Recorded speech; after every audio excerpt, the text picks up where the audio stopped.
So in Haiti today, there are about 15,000 active volunteers. So this is the workforce that that Haiti can mobilize today. It's for education, public awareness on managing the pandemic. And astonishingly, Haiti is doing a very, very good job of managing the pandemic, despite just incredible constraints. But the story is in this social cohesion that comes through networks of volunteers. The word volunteer should tell you something. People are not paid to do this. They're doing it because they're motivated. I can't tell you how excited the teams of local Red Cross committees that we have taken on successive visits to that hydro dam were when they came out of the dam.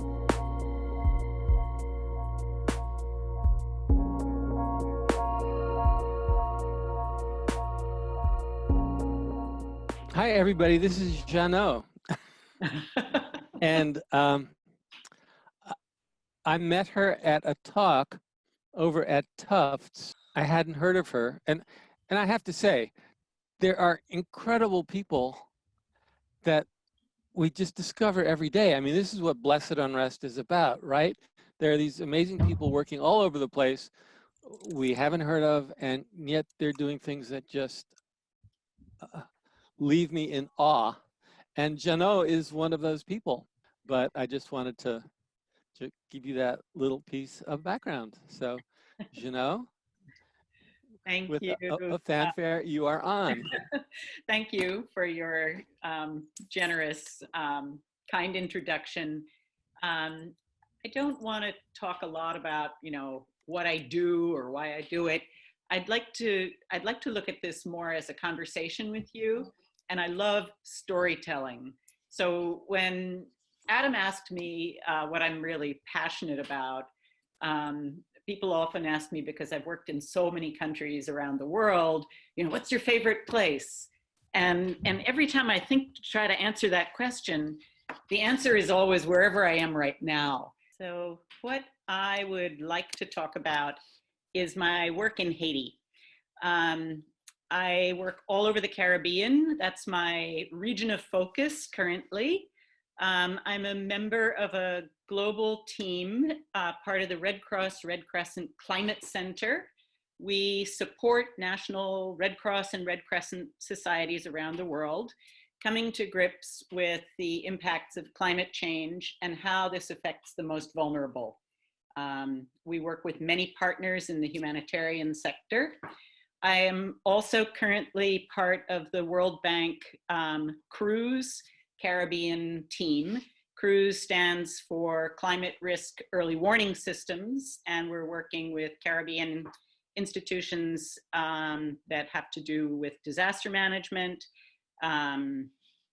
water and natural resource management, hydrometeorological forecasting, and in this larger sort of context of climate resilient development on strategies to enable the region to not just survive, but thrive in a changing climate.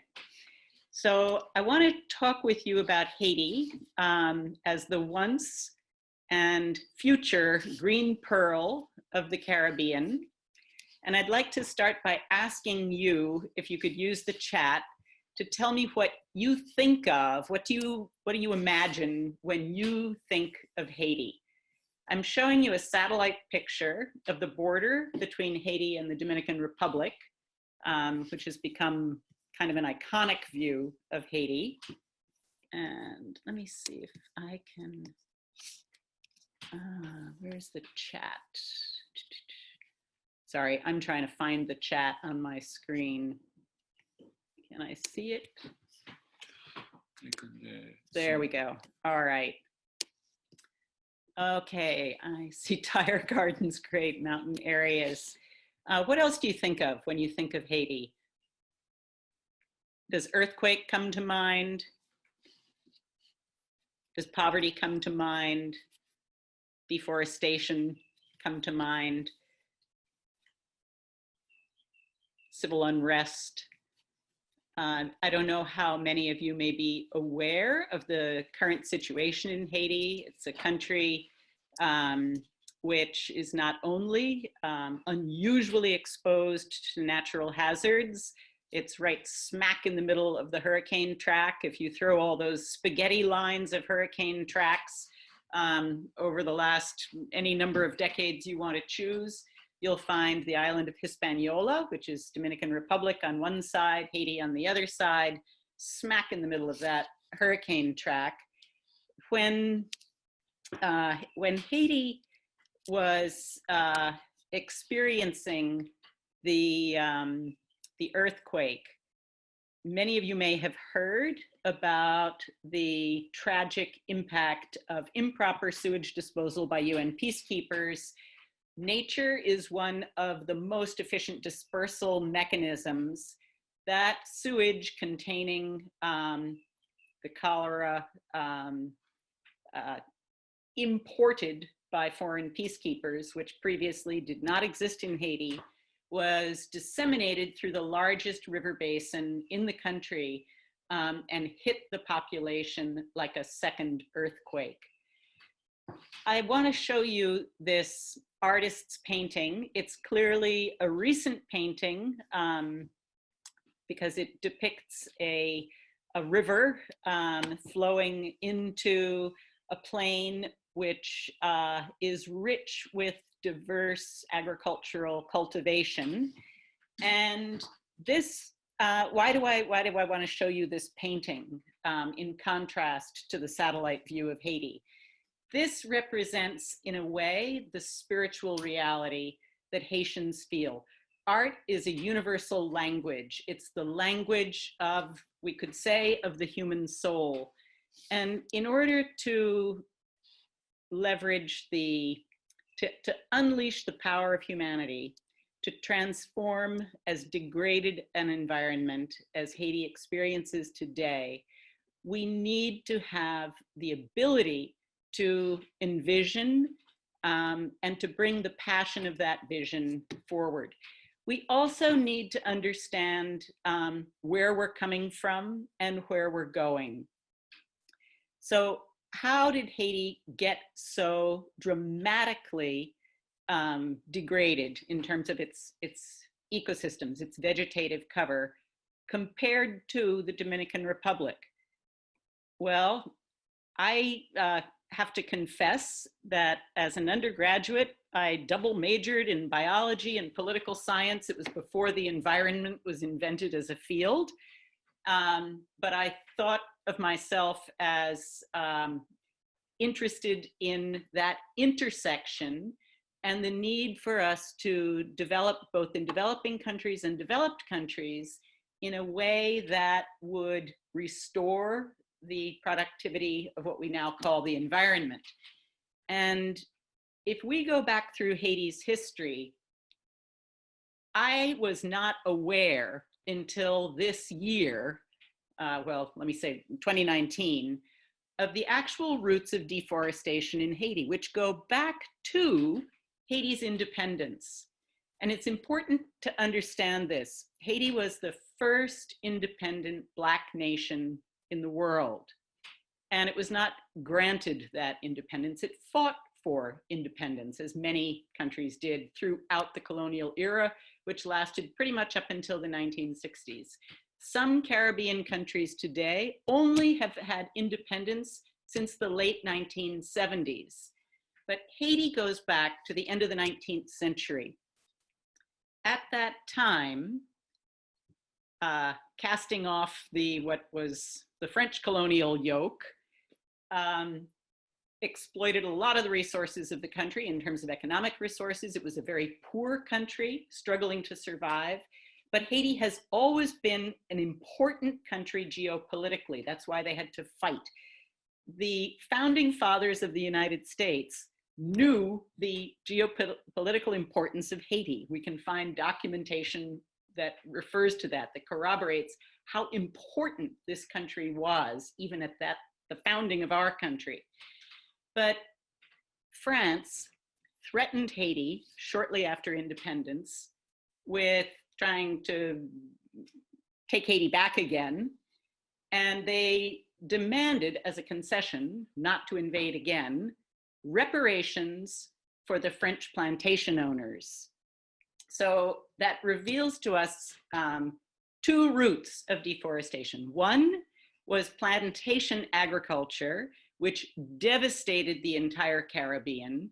Wholesale ecosystems were converted largely to sugarcane production for rum, the triangle trade, and slavery was the oil of those times. It was the fuel source at the root of the economy. So Haiti was casting off not only the shackles of colonization, it was up against an already radically transformed environment.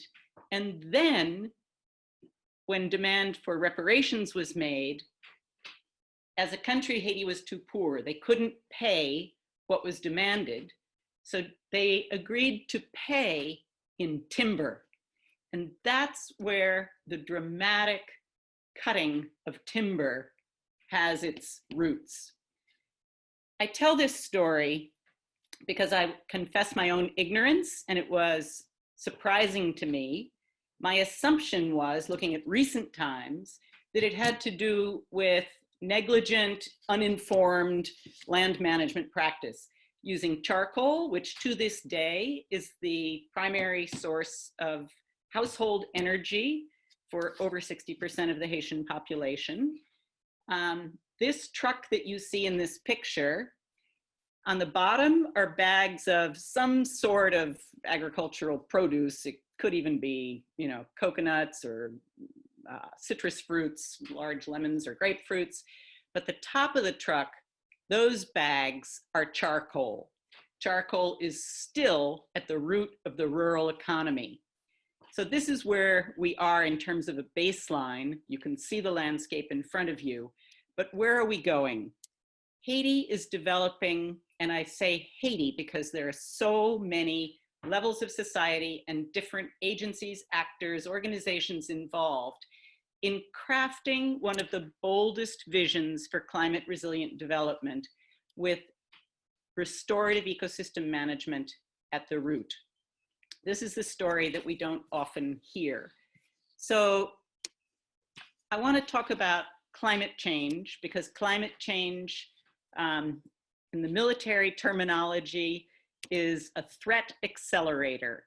And in Haiti, it is fundamentally a threat accelerator. Haiti is already experiencing impacts on agriculture and fishing, which are at the root of the rural economy. In terms of agriculture, I also want to take this back and forth view of history and how important understanding history is to where we are today. So when Haiti experienced the earthquake in 2010, many countries came to assist. There were enormous investments, and there was also an enormous amount of food aid, which started pouring into Haiti. Haitians used to produce a tremendous amount of rice in the largest river basin, the Artibonite River Basin, and I'll show you some pictures of that coming up.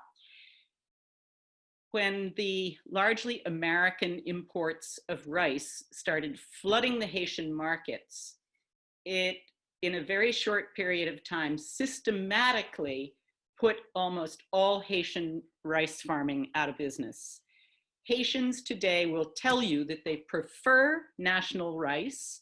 They know that it tastes better and it's more nutritious, but you can hardly find it on the market because those farmers still cannot afford to compete with foreign rice imports, which started in response to a major national disaster, an earthquake that devastated the entire country. We're also, according to latest IPCC reports, seeing decreases in cereal yields across the Caribbean, Haiti included. In Haiti, The World Food Program expects to see a 20% increase in the risk of hunger and malnutrition by 2050. Right now, today, the Caribbean is in a serious drought, and can't advance my slides. Click on it. There we go. There are also changes in the ocean. As an island country, Haiti's characteristic of all of the small islands, or all the islands and coastal countries in the Caribbean region, the impacts of acidification, which are slow but have an impact on fisheries. The warming of the oceans is already having a tremendous impact on fisheries. Fishermen will tell you they can't find the fish. They think they're going into colder waters. They have to fish further. They have to fish longer. There's a new emerging phenomenon of ocean heat waves. There's also sea level rise, which is driving coastal erosion, flooding, saline intrusion. The coastal ecosystems, which are a combination of mangroves, seagrass beds, coral reefs, are all connected. Where are we going to go with this? What does the new generation have to look forward to? Well, Haitian youth are, I would like to say, charting a future that they are beginning to choose together. And we've been helping to contribute to some methods that bring together not just education, but tap into the aspirational, we could say, spiritual, psychological, motivational dimension that human beings need to bring forward to tackle our climate crisis. We've introduced a program in Haiti, the global launch of something called Y Adapt, Youth Adapt. It was originally developed with Plan International for their South Asia child-centered climate change education program for 8 countries. And we brought the curriculum that had been developed to Haiti and did the global launch with this group of Haitian youth in Cap-Haïtien in the north. It's a program that not just informs youth about climate change, it's aimed at complementing what they're going to be learning in school. It's targeting ages 13 to 17, but in reality, many youth, because they are late starters in school because of their economic situation generally, may be up into their 20s. So this is predominantly a youth engagement program. It's 100% game-based, interactive. It's aiming at enabling youth to understand climate risks and to use a systems lens. We have activities that are game-like, that engage youth in analyzing their own local situation, recognizing what we would call social systems, looking at social cohesion, looking at economics, looking at governance, looking at ecological systems, looking at agriculture, looking at forest land or lack thereof, looking at river basins and catchment systems, and then also looking at psychological systems, looking at perceptions, looking at feelings of insecurity, looking at what is motivating, what are the dreams. Bringing together all of these systems has enabled youth to imagine solutions. It's a collaborative process. Here you can see some deep discussion taking place. The youth identify their own problems. They pitch to each other, generally using skits, solutions, projects, programs that they would like to carry out themselves. They choose, they vote as a group based on a set of criteria, what's feasible, what's important, and then they choose that program to implement. The background that we give them is what we're calling integrated risk management. It's looking at the relationship between disaster risk reduction and climate change adaptation and how we can put solutions in place through restorative landscape management, through ecosystem-based management. So these are some pictures of a mapathon that was a collaboration facilitated by the Netherlands Red Cross with Haiti Red Cross. The fellow with the paper, who everybody's looking at on your left, Fred Joseph, is a young Haitian GIS specialist who's leading a youth workshop, enabling youth to understand how to apply GIS, OpenStreetMap, even Facebook to find population data, to do risk analysis and risk assessment in the Artibonite River Basin, the largest river basin in Haiti that I mentioned with you.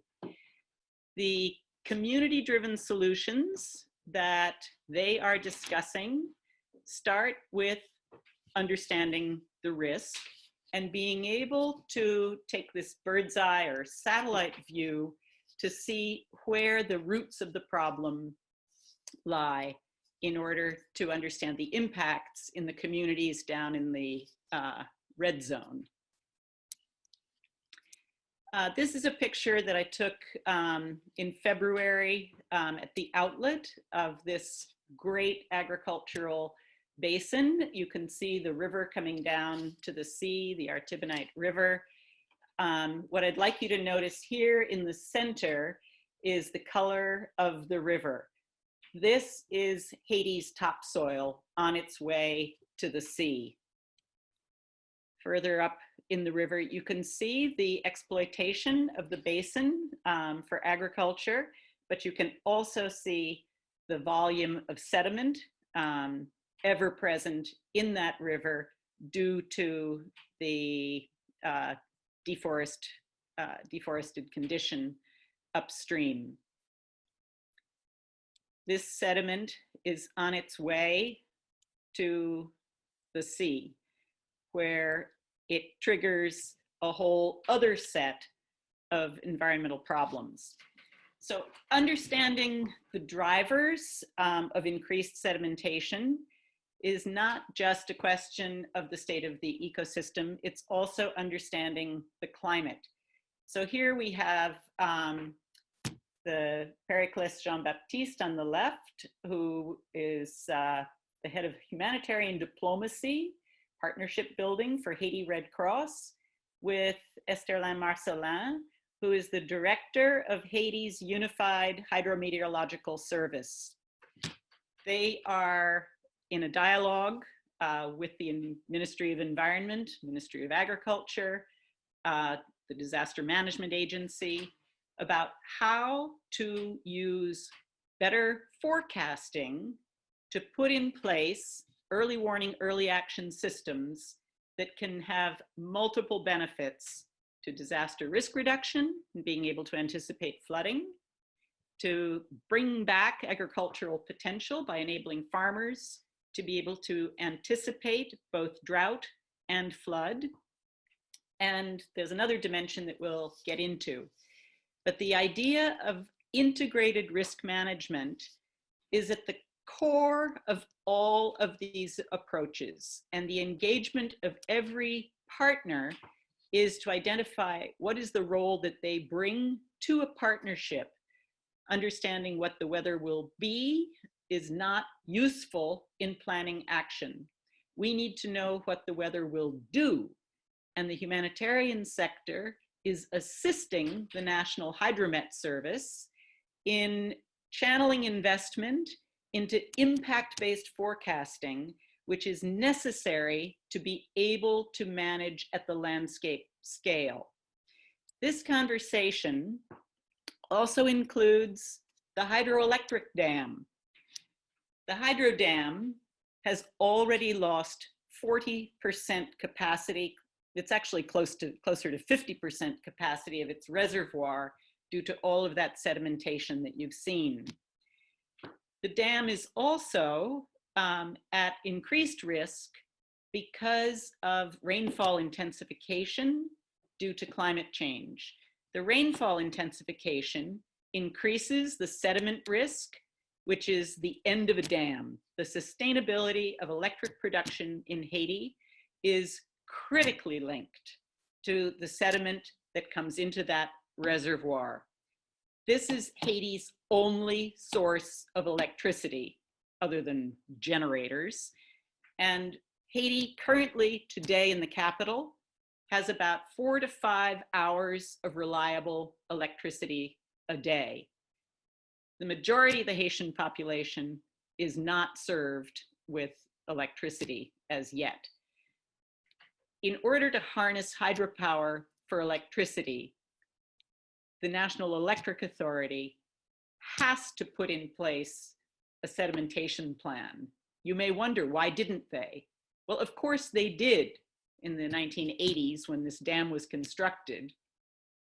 The dam was seriously damaged during the earthquake. It's only fully come back on stream a few months ago. The repairs took that long since 2010, the earthquake.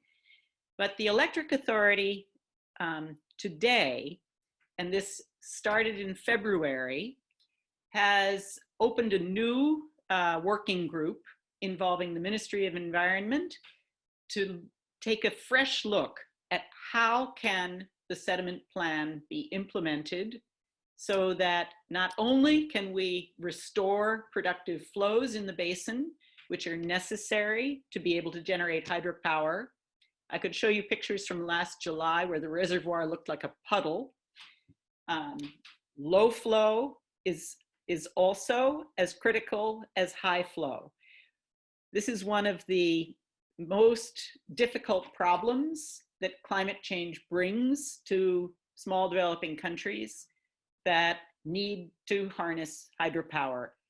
How can you build to accommodate the variability that comes with rainfall intensification, where you're going to have high flows that probably exceed whatever has been experienced in the past as maximum river flows?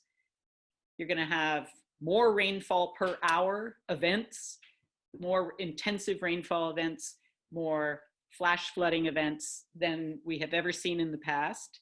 And at the same time, the intensification of summer drought. So Haiti can be experiencing one of the worst droughts that it has ever experienced. In 2015, over 60% of the population was food insecure because of drought, reduction in agricultural production, and at the same time can be experiencing flash flooding with meters of water inundating cities and towns downstream of this dam, forced to make releases so the dam won't break. So this is just some of the complexity that the humanitarian sector is required to engage in, is required to assert the needs of the most vulnerable in the context of national development. So these are some members of the Haiti Red Cross on their first visit to the Hydro Dam. I'm going to conclude. This is a picture from February, a landmark meeting because of the situation in the country, the political insecurity. It's not easy or possible to hold meetings in the government ministries. So we met on the outskirts of the capital in one of these beautiful open air hotel restaurants. With me, to your left, is the Director of Operations from the Hydropower Dam. Above him is the Director General of the Ministry of Environment. Next to him is the Chief Engineer from the National Electric Authority. Next to him, this woman is a government minister. And to her right, in your view, is the Director of the National Electric Authority. And on the far right is the President of Haiti Red Cross.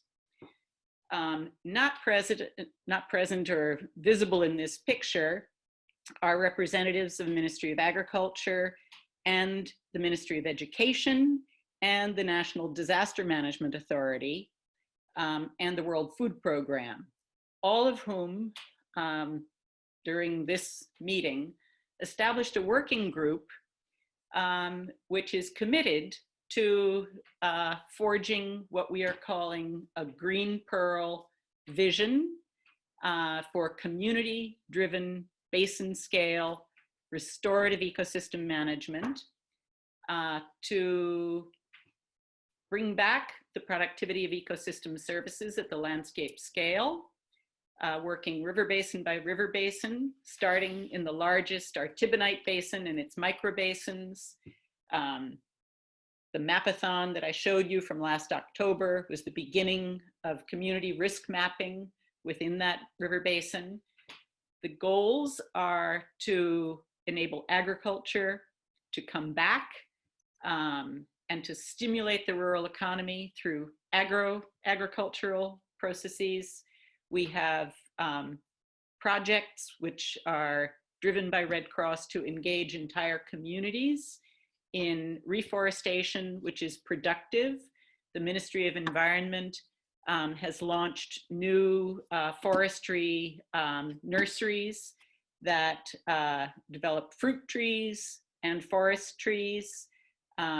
There are all kinds of NGOs and community-based organizations that are starting to embrace this idea of integrated risk management through ecosystem restoration.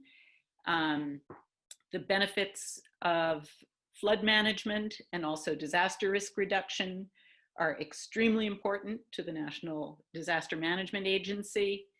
3,000 people were killed in a flood in the Artibonite Basin during Hurricane Jean in, I think, 2005. Anyone who lived through that will never forget not just the loss of human life, but for months there were dead cattle and livestock throughout the basin that people had to contend with, burying them, clearing, and also trying to regenerate livestock on small farms. Electricity production, the sustainability of the dam, as I've explained. And then there's this larger vision of Haiti returning not just to a pristine history which never existed, but going forward to become a green pearl in the Caribbean, composed of strings of community pearls, catchment basin by catchment basin, that will be the foundation for this vision of climate resilient development. So that's my story, and I've left out many parts. I invite you to challenge me, and I welcome any questions. Jump in, unmute yourself and jump in. I have a question. This is Mary Beth Larbecky, and I was just wondering two things actually. One is, were beavers ever native to Haiti, and would that question? And would that ever help with your wetland development and topsoil holdings and everything else? Yeah, no, I have not, castor would be the word in French. I have never heard anyone even mention beaver. I've never seen any evidence of beavers. Well, and I've been in contact with Ben Goldfarb, the big beaver guy, and I just sent him a note saying, hey, can you tell me if Haiti ever had any beavers so I could suggest that? The second question I had is, I'm working in Appalachia, which has all these impoundments and devastated mountainsides because of mountaintop removal and timbering. And I'm so loving your model and of that integrated youth engagement and different role models and just everything about it. And I was just wondering if this model has been applied in other areas, this integrated management and also that engagement of the youth for their own areas. Because when I listen to the devastation of Haiti and I look at Appalachia, these southern areas devastated by coal, it's so similar and yet so different. So I just thought I'd ask that. Great. Well, you've asked a little cluster of questions. So in a way, what we're trying to do through something called Partners for Resilience. This is a Dutch Foreign Ministry funded program in 10 countries around the world that is an intentional marriage of humanitarian and environmental organizations. So my work in Haiti is actually funded through this Partners for Resilience program. And the partners normally are Dutch-based humanitarian organizations. So the Netherlands Red Cross, because the Red Crescent Climate Center it's a global scientific reference center, but it's housed by Dutch Red Cross in The Hague. So legally, we are a Dutch organization. So we're one of the core partners, along with Dutch Court Aid, Dutch Care, other humanitarian organizations, and Wetlands International. However, when Haiti was selected, or we advocated successfully for Haiti to come into the Partners for Resilience global program, Wetlands is not active in Haiti. So we reached out immediately to the Ministry of Environment because we needed to make that marriage to bring the environmental expertise together with the power of human mobilization, training, the push capacity, and also the incredible network. So in Haiti today, there are about 15,000 active volunteers. So this is the workforce that that Haiti can mobilize today. It's for education, public awareness on managing the pandemic. And astonishingly, Haiti is doing a very, very good job of managing the pandemic, despite just incredible constraints. But the story is in this social cohesion that comes through networks of volunteers. The word volunteer should tell you something. People are not paid to do this. They're doing it because they're motivated. I can't tell you how excited the teams of local Red Cross committees that we have taken on successive visits to that hydro dam were when they came out of the dam. They couldn't believe that this level of technology and professional management was possible in their country, because it's not what they see day to day. They don't have access to hydropower, but they were so inspired by what is possible that they're willing to sacrifice their time, their energy, and to try to work together because it helps them to see a vision of what is possible. So part of what's possible is becoming human beavers. And in many of the Caribbean countries, the geography typically has these very steep ravines. So with the rainfall intensification due to climate change, flash flooding is probably one of the most important risks across the entire Caribbean region. Haiti and the Dominican Republic, thanks to NOAA, Haiti is the only country with Dominican Republic that has an operational, sophisticated flash flood guidance system in place. The Red Cross and the National Disaster Management Agency are working with that Hydromet director who I showed you to try to develop the first national and local action plans using information coming out of that flash flood guidance system. The vision is first, we just want to save lives, so we want to look at the flash flood. But the vision is we want to bring back the rural economy. We want to create new jobs. We want the power of information, of understanding the impact of climate on the environment to enable people to sustainably manage a productive, regenerative landscape. and to create a mosaic of new livelihoods, community by community. So that's kind of the vision behind all this. The human beaver is not just a vision. In a number of communities in the South, bringing in Dutch engineers to look at the siting and to give advice on construction techniques that could be carried out by volunteers within communities. They designed check dams. And these check dams are using local stone. I mean, it's literally hand-to-hand brigades, women, children, men, all together. I should have shown you some pictures. The only ones I have are pretty grainy. They're not great. But they passed rocks up these ravines, constructed groins and dams, you know, just doing wire cages. But the way that these check dams are designed is to trap sediment, and then they've systematically planted behind the check dams to hold the sediment, to retain it. And these check dams, they serve as bridges. So they connect communities on either side of the ravine because they have, now they have a path to cross. They have the sediment building up behind the check dams, which is fertile. And they're planting mixed tree species with advice from the Ministry of Agriculture. They're using these new nurseries, the fruit and forest nurseries that the Ministry of Agriculture has opened to retain the soil on the slopes. And they're doing more extensive reforestation, kind of using these check dams as the staging ground. So there's a whole kind of short, medium, long-term process underway.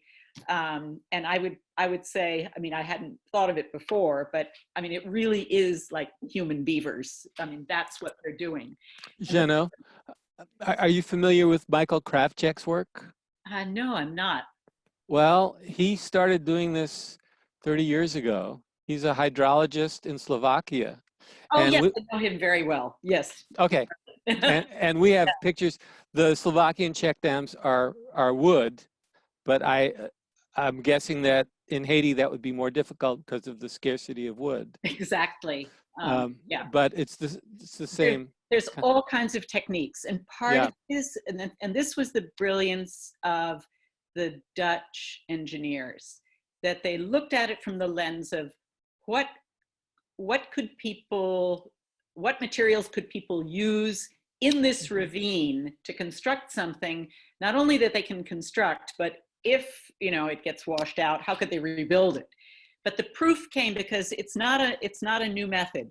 The government has tried to build other types of check dams before, and they've failed. They've washed out. So the brilliance of this was that communities built it themselves, that they're adding on all kinds of additional benefits, which essentially mean that they're tending to these check dams. If some stones get displaced, they replace them. But the proof came after Hurricane Matthew in 2016, when the communities downstream where the check dams had been installed were protected, whereas other ravines, communities experienced flooding and washouts and all kinds of, you know, loss and damage. I just wanted to ask if they're doing also tree planting for buffer zones along the streams that are, I mean, because when I saw that artistic vision, it didn't look like that. And I thought that's also one of your natural sediment holders. Yeah, exactly. So there's all kinds of things which are kind of in process. And that is, you know, I mean, that's part of the whole suite of techniques. So planting, you know, windbreaks, living fences, you know, all these kinds of things are, they're programmed essentially as they can be projectized. So, and we're having parallel developments all over the world, as we'll see in future talks. Janot, so part of the process is demonstration activities. Yes. That establish the can-do, you know, and that's the big story, that Haiti is not incapable But a lot of it has to do with advocacy to take these approaches to scale. Yeah. So a lot of what we're saying today in Haiti is we don't need new demonstration projects. We need investment programs so that we can jumpstart this at scale. We've proven what we can do. Yep.